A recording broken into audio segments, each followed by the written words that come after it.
isku waxaan sameynaynaa quraac yar oo fudud oo laakiin oo quraac macaan oo nafaqo leh. waxaan isku dareynaa yaanyo iyo basal saa u jeedaan. waxaan ku daray gasac tuna fish ah. marka saliid kale kuma darin. tuna fishka ogtiin saliid uu leeyahay, soo saliidda tuna fishka iyo tuna fishka sidooda aan ku wada shubay.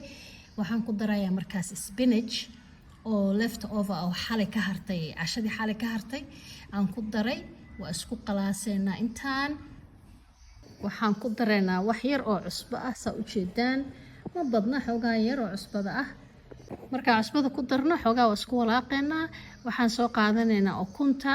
qof walba inta xabo ukuna uu haysto ama uu rabo ay ku xiran tahay. aniga hadda 3 xabaan ku daray, 3 xabo ukunaha isku soo aan baaquli ku soo shubtay. waa kaasaa waa ku shubaya 3 xabo ukunta ah. markaas waa walaaqeynaa, waa isku qaaseynaa. quraac waxa waaye aad u fudud oo aad iyo aad u macaan oo haddana kaaga daranay caloosha buuxinayso. saana isugu qasaysaa, waa isku walaaqee maxaa ahaato ukunta iyo si isku dhex galaan khudaarta iyo fiishka iyo wixii aad isku dardarsatay oo dhan. bes waa kaasaa hadda diyaar waayo saa uga jeedaan. waa kasoo gedinaynaa, saxankaa saaraynaa ama muufo ama rooti waxaa jeceshaha ku cunaysaa.